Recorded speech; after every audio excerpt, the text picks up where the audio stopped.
Hey everybody, welcome to Drive Thru Review number 101.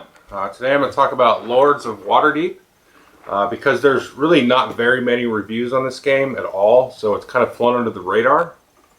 Let me just tell you what I think about this game first, and then I'll show you kind of how to play, which isn't very hard, and talk a little bit about why I like and some of the aspects of the mechanics that I like and why I think the way I do about the game instead of more of a walkthrough, because there's tons of walkthroughs, really like James Castelli's walkthrough, if you can find his video on Board Game Geek. Probably the most succinct and shortest, and you really don't need a huge walkthrough for this one. I think this is the best gateway game for gamers. So what do I mean by that? Well, if you have friends that play Magic, or friends that just play video games and Magic, this game is going to work really well for them. It's also simple enough that it could kind of work in a family setting. So if you have any family members that are maybe have a sort of proclivity for anything fantastical or fanish or whatever the word you want to use is, then this game will work. This game will work with gamers that want sort of a lighter, Euro style game. I would say it works best, I think, with 5, maybe 4. Because it's more interesting that way. You have to do a little bit more planning, and you're not going to be able to complete multiple quests per turn like you can with a 2-player game. But 2-player is still fun. It's just there's not really anything you can do to stop the other player. It's just whoever is the most efficient / whoever draws the best quest cards is going to win probably, because it's just everything's wide open. So as I said before, I have had the opportunity and pleasure of playing this with several different groups of people. I normally don't play with that many different groups of people, but I felt like I should try this with some other folks that I've just mainly been able to play things like Ascension and Dominion and Gosu and things like that, guys that play Magic and Warcraft and stuff like that. So let me get into the mechanics a little bit, and then I'll come back and wrap up quickly. So first of all, because I think there's a solemn duty of every video reviewer to cover the insert of this game, I'm going to open this box and we're going to see how the components look. The box has seen a little bit of travel. So I'll take the board out, and what do we got? Okay, so we got these mixed around. Some of the cards are loose. What about here? Everything looks like it's going to be in pretty good shape. So I'm going to spend the next 15 minutes discussing the insert. I'm just joking. Take it easy. Okay, like I said earlier, I'm not going to do a strict walkthrough. I'm just going to kind of cover a few different parts of the game and kind of just give you my thoughts on it. So here's the main board. You can see there's a lot of areas here in the middle to put your workers out. There's quest cards at the top that you're going to collect throughout the game. Now each player is going to start with 2 quests in their hand, so to speak. These will be face up for everybody. And you can see there's a type of quests here, which are kind of cool because you can sort of chain and start to learn what the different quests do, and learn which types of quests give you which types of maybe cubes or points for the reward, which quests require the certain types. So you can kind of sort of try to tailor your strategy to have some quests help you complete future quests and things like that. So that's a pretty cool little thing to do. Some of these are plot quests that will give you sort of recurring awards or triggered effects throughout the game. These are totally worthless at the end of the game for the most part. So if somebody gets one of these early on, it can give them kind of an advantage over the rest of the players. So, but the game is very variable and quick to set up, and all of the quests that come out are going to be totally different. So you maybe have some powerful quests come out one game, and other, they won't come out the next game. Same with the buildings and how these come out.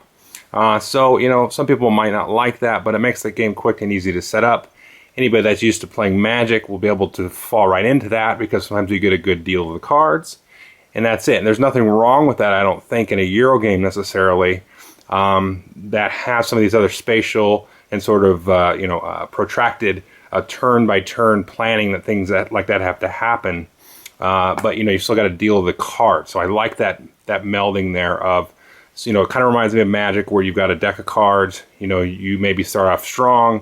Maybe you'll peter out towards the end of the game, things like that. Seems to kind of balance out pretty nicely. Players will also be dealt one of these Lord of Waterdeep cards, and these are kept hidden, and these will give you bonuses for the actions that you complete during the game. And one of my possible disappointments with the game is that all of these cards are basically 4 extra points for completing one of 2 types of quests. So you can see this guy gets 4 extra points for each piety and skullduggery quest. And there'll be somebody that's like 4 points for a commerce and arcana, and there's all the different permutations of that. Well, that's all these guys are, except for this one card here, which you get 6 points for each building that you build, because you can build buildings during the game. She's the only real variant on that as far as the end of game bonus goes. So I don't have any ideas myself. I haven't really thought about it, and I'm not going to, but that is a little bit samey after a couple of plays. It's like, okay, well, what 2 quests do you need? But it does add a little bit of nice tension, I should say, to you'll be able to suss out what people are going for relatively quickly.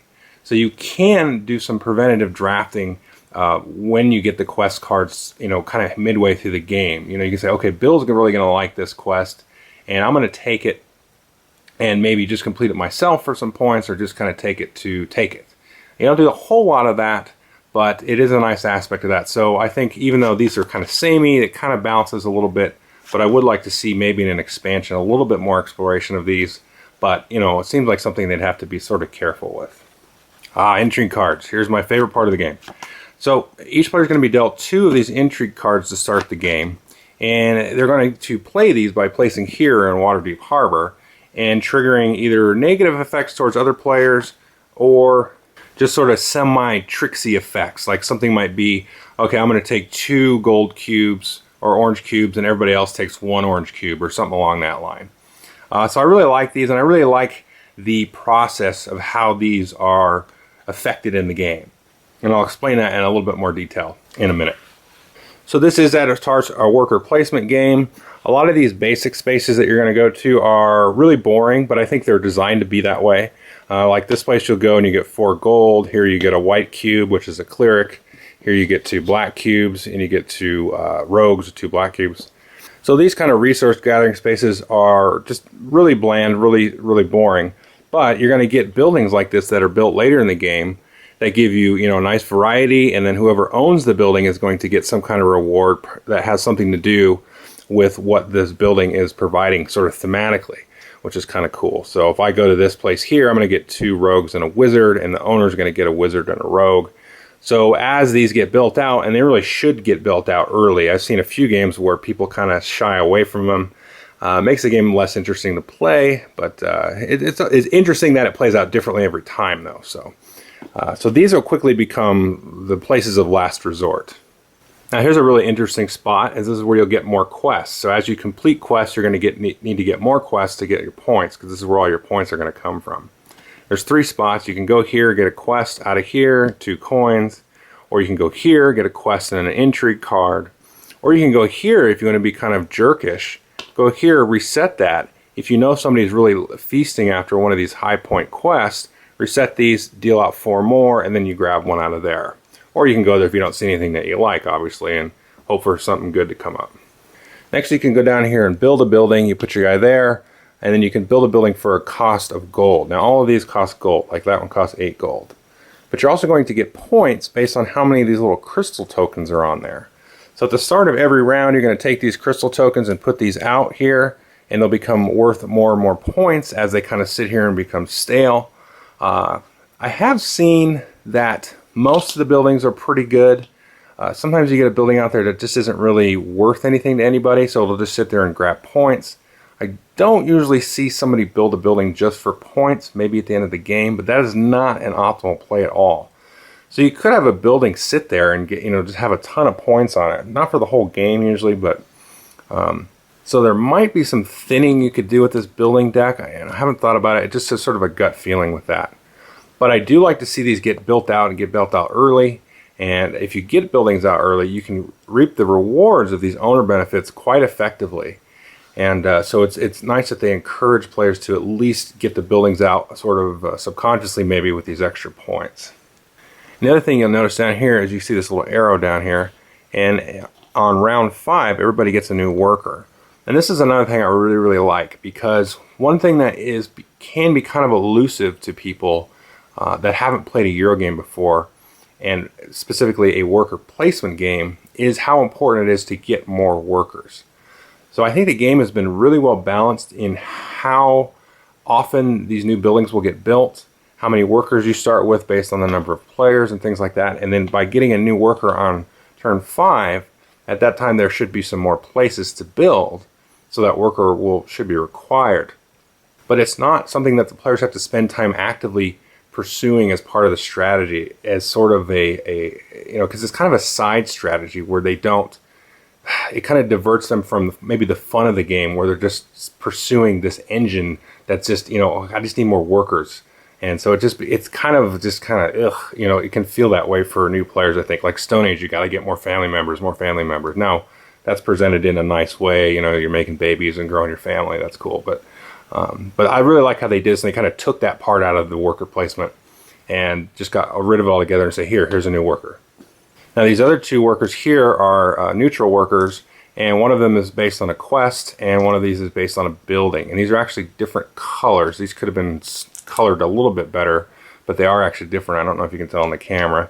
So these are cool. There's some cool little tricks you can do with this, with these workers here. So like one of them is, if you get this worker and you own the building, or you've just placed on the building, you can get this worker and he plays first every single round. So you can get in and kind of ninja a building before the start player goes.